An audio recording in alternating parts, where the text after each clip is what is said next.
Muito bem, pessoal, nós vamos agora meditar em Êxodo capítulo 12. Êxodo 12, nós vamos meditar aqui sobre a instituição da Páscoa, né? Então é um assunto bem interessante, porque as instruções serão dadas para a Páscoa dos judeus, né? A 10ª praga, ela inaugura, ela dá origem à primeira festa nacional dos judeus como nação, e a festa da Páscoa. Então vamos ler? Falou o Senhor a Moisés e a Arão na terra do Egito, dizendo: Este mês vos será o princípio, ou o principal dos meses. Este vos será o primeiro dos meses do ano. Então, a vida para os hebreus começaria a partir desse momento, né? É uma mudança radical. É por isso que esse mês é considerado o mês principal. Então, Deus, ele mostra ao povo que nada mais seguiria o curso de outrora. É como acontecimentos importantes, né, que alteram a vida do ser humano. É um novo emprego, é o casamento, é a formação profissional, é o nascimento de um filho, e etc. Então, nada disso se compara ao que acontece quando nós conhecemos o Deus vivo, né? Nada se compara. Os anos vividos nos prazeres mundanos, na escravidão espiritual, no sofrimento, então passam a ser lembrados apenas para testemunhar da glória de Deus, do poder de Deus. Então ele vai dizer aqui no versículo 3: Falai a toda a congregação de Israel, dizendo: Aos 10 deste mês, tome cada um para si um cordeiro, segundo as casas dos pais, um cordeiro para cada família. E guardareis até ao 10º, aqui ó, até o 14º dia deste mês, em todo ajuntamento da congregação de Israel, o sacrificarás à tarde. Então, qual era as orientações de Deus? Pegar um cordeiro, né, ou um cabrito macho no 10º dia, deixar ele separado dos demais até o 14º dia, e no pôr do sol do 14º dia, sacrificar esse animal. E aí vai dizer o seguinte: e o tomarão do sangue, poloão em ambas as ombreiras e na verga da porta, nas casas em que o comerem. Naquela noite comerão a carne assada no fogo. Olha só. Comerão a carne assada no fogo, com pães ázimos, com ervas amargosas, a comerão. Então, cada uma dessas orientações dá para nós aqui uma lição muito espiritual, porque o cordeiro, ele deveria ser assado e não cozido, né? Primeiro porque o cozimento ia demorar muito. Agora, quando você assa um cordeiro, você não precisa necessariamente despedaçá-lo. Você não precisa quebrar os ossos desse cordeiro. E era o mandato de Deus para o seu povo. Porque esse cordeiro simbolizava ali o Senhor Jesus. O Senhor Jesus que iria para a cruz do Calvário e nenhum dos seus ossos seriam quebrados. Nenhum. Então ele fala aqui do pão sem fermento também. Quer dizer, o fermento para os judeus tem um símbolo de pecado, né? Então, na Páscoa, eles não deveriam deixar fermento nenhum em nenhum dos seus alimentos. E assim nós também, né? Porque nós não podemos deixar com que o fermento do pecado entre em nossas vidas e venha se alastrar, né? Crescer na nossa vida. Então, esse é o efeito do fermento na massa, né? Fazer crescer. Ele fala aqui das ervas, né? As ervas amargas, quer dizer, para nunca esquecerem da escravidão que passaram no Egito. E a lição para nós é: nunca devemos esquecer da nossa escravidão quando servíamos ao pecado, de onde Deus nos tirou. Ele continua: Não comereis dele cru nem cozido em água, senão assado no fogo. A sua cabeça com os seus pés e com a sua fressura. E nada lhes deixarei até amanhã, mas o que dele ficar até amanhã queimareis no fogo. Então isso facilita, né, o preparo do cordeiro, porque se fosse cozer, eles deveriam ali quebrar, despedaçar, né, para que coubesse na panela. Agora, assado, não, era só colocar no fogo e eles sairia dali pronto, já inteiro, né? Então, ele seria comido ali inteiro, não precisava cortar. E que lição espiritual, hein? Isso aqui está passando para nós. Quer dizer que nós devemos não apenas crer em Cristo, mas nos alimentar de Cristo, nos alimentar das coisas do Senhor Jesus, das coisas de Deus. Versículo 11. Assim, pois, o comereis os vossos lombos cingidos, os vossos sapatos nos pés, e o vosso cajado na mão, e o comereis apressadamente. Esta é a Páscoa do Senhor. Então, Deus tem pressa em libertar e executar justiça, né, na vida daqueles que clamam a Ele.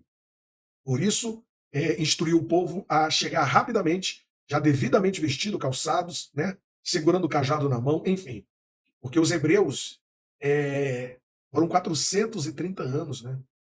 Mas agora eles estavam perto de alcançar o milagre, né? Era só obedecer. O anjo da morte iria passar e quem não estivesse pronto perderia a chance da liberdade. Isso significa que saber o que fazer não é suficiente. Eu tenho que agir.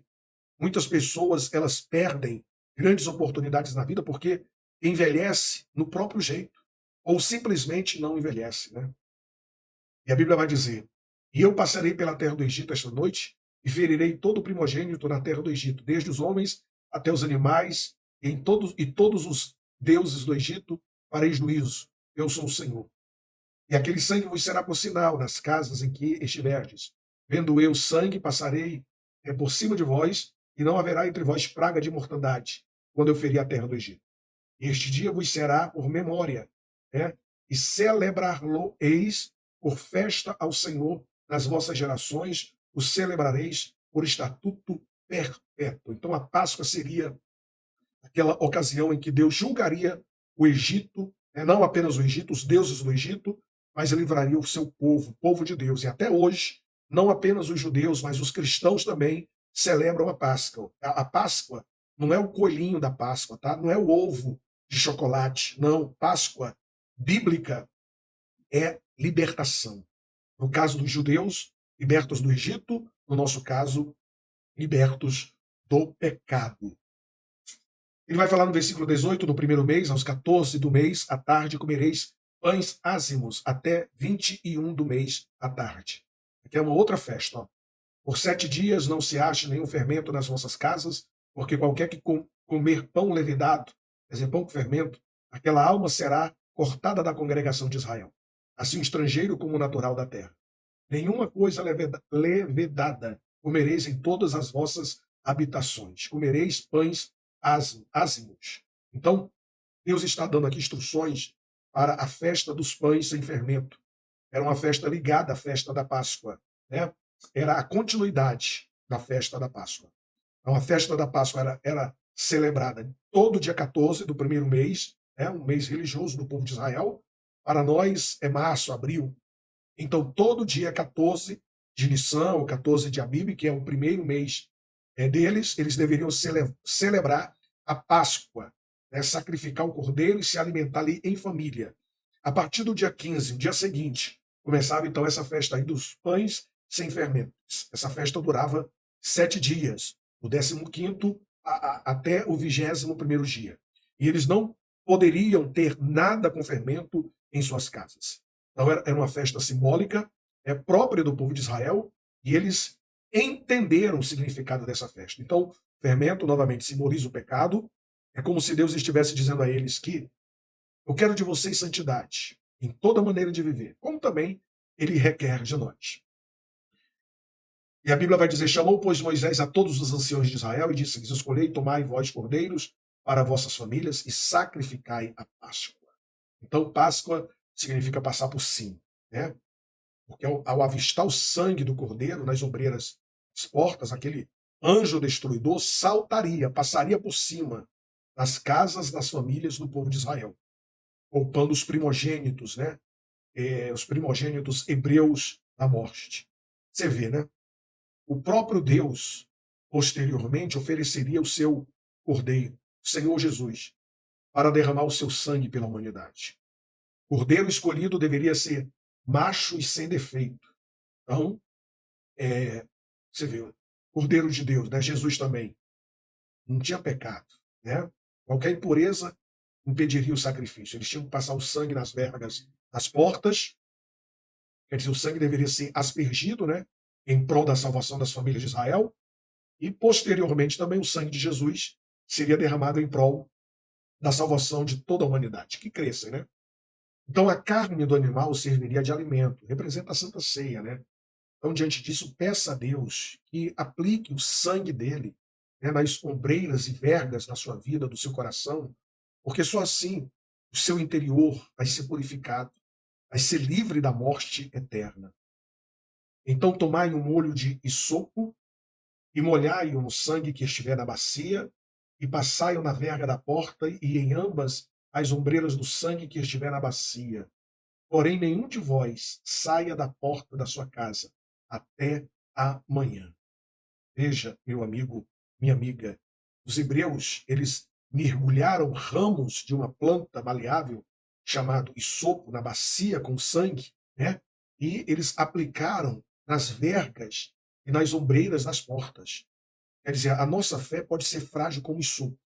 Contudo, não é a crença em nossa fé que vai nos salvar, mas é a crença e fé no sangue do nosso Salvador, Jesus Cristo. Cremos, o seu sangue foi derramado para nos salvar, porque o Senhor passará para ferir aos egípcios, porém, quando viu sangue na verga da porta, e em ambas as ombreiras, o Senhor passará aquela porta e não deixará o destruidor entrar em vossas casas para vos ferir. Portanto, guardai isto por estatuto para vós e para vossos filhos para sempre. Muito bem. Quer dizer, não foi a vida do cordeiro que salvou o povo, mas sim a morte do cordeiro. Então, sem derramamento de sangue não haverá remissão de pecados. Algumas pessoas, elas falam assim, elas se admiram, né, com a vida e com os ensinamentos do Senhor Jesus, mas elas não aceitam a morte dele na cruz. Mas foi a morte de Jesus na cruz que pagou o preço, né, pela nossa redenção, a nossa salvação. O Senhor Jesus foi o nosso substituto. Ele morreu em nosso lugar, sofreu o julgamento por nosso pecado, né, para nos salvar. E aconteceu à meia-noite que o Senhor feriu a todos os primogênitos da terra do Egito, desde o primogênito de Faraó, que se sentava em seu trono, até o primogênito do cativo, que estava no cárcere, e todos os primogênitos dos animais. E Faraó levantou-se de noite, ele, todos os seus servos e todos os egípcios, e havia grande clamor no Egito, porque não havia casa em que não houvesse um morto. Meu Deus do céu. Então, Deus aqui cumpriu o que havia dito. Faraó duvidou, né? Endureceu o coração, mas Deus fez exatamente como ele tinha avisado. A morte não respeita ninguém. Aquela noite, a morte veio tanto para a família do mais desprezível prisioneiro, né, egípcio, como também do próprio faraó. Mas a morte não ocorreu entre os hebreus, na terra de Gós. Ninguém morreu lá. Os hebreus foram guardados. Por quê? Porque havia sangue nos umbrais da porta. Deus havia dito: eu vou ver o sangue nos umbrais e nas vergas das portas. E eu passarei. E não haverá morte ali. Então, é muito forte, né? Nós estamos livres da morte eterna, do juízo de Deus, porque há sangue do Cordeiro na nossa vida. Há sangue, né? Já está encerrando. Então chamou Moisés e Arão de noite e disse: levantai-vos, saí do meio do meu povo, tanto vós como os filhos de Israel, e de servir ao Senhor como tendes dito. Levantai também convosco vossas ovelhas, vossas vacas, como tendes dito. Ide e abençoai-me também a mim. Quer dizer, até o mais tirano rei teve que considerar a soberania do nosso Deus, né? E o servo de Deus, Moisés, que antes era desacreditado, hostilizado, agora foi visto como autoridade divina para abençoar Faraó. Então, esse fato mostra que quem serve a Deus, quem anda em obediência, mesmo que sofra perseguições, aflições por causa da fé, vai ser justificado, vai ser honrado. É honrado por Deus em tempo oportuno. Assim partiram os filhos de Israel de Ramassés para Sucote, cerca de 600 mil a pé somente de homens, sem contar os meninos. E subiu também com eles muita mistura de gente, ovelhas e bois, uma grande quantidade de gado. Então, o número dos filhos de Israel chegava, no total, 2 milhões por aí. Porque 600 mil só homens. E a contagem era de 20 anos para cima. Não contava os homens de 20 anos para baixo, nem mulheres, nem crianças. Então, era muita gente. E é dito aqui para nós que saiu um misto de gente, uma mistura, né? Pessoas que não faziam parte do povo hebreu. Talvez Muitos egípcios que pensavam que o Egito iria ser destruído, fugiu junto com o povo de Israel, foram ovelhas, gado, muitos animais, enfim. O tempo que os filhos de Israel habitaram no Egito foi de 430 anos. E aconteceu que, ao fim dos 430 anos, naquele mesmo dia, todos os exércitos do Senhor saíram da terra do Egito. Então, é muito forte, né? Esse período aqui de 430 anos não foi de todo escravidão, né?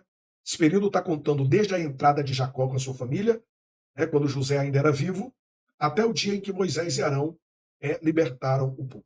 Não sabemos quanto tempo foi de escravidão, mas o que sabemos é que não abrangeu todo esse período. E Deus abençoe a todos vocês. Vamos para o capítulo 13 na próxima meditação.